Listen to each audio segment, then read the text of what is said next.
உலக சமாதான ஆலயம் செய்திகள் வாசிப்பவர் பர்குணன். ஞானபீடத்தில் 28/3/2026 சனிக்கிழமை அதிகாலை சிறப்பு தவத்தில் குருமகன் அவர்கள் பரஞ்சோதி என்பது பிரபஞ்ச மையத்தில் இருக்கிறது, புறக்கண்களால் அந்த ஜோதியை பார்க்க இயலாது, அகக்கண்ணாகிய புருவ மையத்தில் உணர முடியும் என்று குறிப்பிட்டார்கள். அந்த பரஞ்சோதியின் வெளிப்பாடாக பிரணவ ஆலயத்தின் மையத்தில் வைக்கப்பட்டுள்ள அந்த ஜோதியை புருவ மையத்தில் நினைத்து அந்த பரஞ்சோதியில் நிலைத்து இருக்க வேண்டும் என்றும் கேட்டுக்கொண்டார்.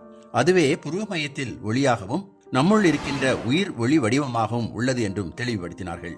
பிறகு நான் என்ற மூலப்பொருள் எல்லாமாகவும் பரமாத்மாகவும் உள்ளது என்று கூறி பரமானந்த நிலை, பேரானந்த நிலை, சச்சிதானந்த நிலையை அடைய குருமகான் தியானத்தில் வலியுறுத்தினார்கள். 28/3/2026 அன்று உலகம் போற்றும் அருள் தந்தையாகிய வேதாத்திரி மகரிஷி அவர்களின் நினைவு நாள். அவர் உணர்ந்த பிரபஞ்ச உணர்வை எல்லோரும் பெற வேண்டும் என்ற நல்ல நோக்கத்திற்காக உலகெங்கும் சென்று மெய் உணர்வை, பரஞ்சோதி தத்துவத்தை வெளிப்படுத்தினார்கள். உலகத்தில் மனித சமுதாயத்திற்கு மட்டுமல்லாமல் அனைத்து சமுதாயத்திற்கும் சேவை செய்ய உலக சமுதாய சேவா சங்கம் என்ற ஒரு அமைப்பை உருவாக்கி ஒவ்வொருவரையும் சேவை செய்ய தூண்டிய அருள் தந்தை அவருடைய நினைவு நாளில் அவரை பின்பற்றி வருகின்ற அனைவரையும் அவர் தம் குடும்பங்களையும் எல்லாம் பெற்று இன்பற்று வாழ அருளாசி வழங்கினார்கள். அருள் தந்தை அவர்கள் உலக சமாதான ஆலயத்தின் முன்னாள் காரியதரிசியாகவும் இருந்தார் என்பது குறிப்பிடத்தக்கது.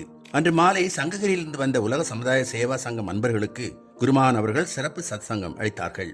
இந்த பேரண்டமே ஒரு சிறிய அணுவிலிருந்து தோன்றியது என்றும், பேரண்டம் எதுவே அதுவே சிற்றண்டம் என்றும், தன்னைத்தான் அறிந்து கொண்டால் எல்லாவற்றையும் அறிந்து கொள்ளலாம் என்றும் கூட்டத்தினருக்கு விளக்கினார். பிறகு குருமகான் அவர்கள் நிகழ்த்திய ஒரு நிமிட அமைதியை அனைவரும் உணர்வுபூர்வமாக உணர்ந்தார்கள். வந்திருந்த அனைவரும் குருமகானுடன் புகைப்படம் எடுத்துக்கொண்டு குருமகானிடம் நல்லாசி பெற்று விடைபெற்றுக் கொண்டார்கள். செய்திகள் நிறைவடைந்தன. சந்தோஷம்.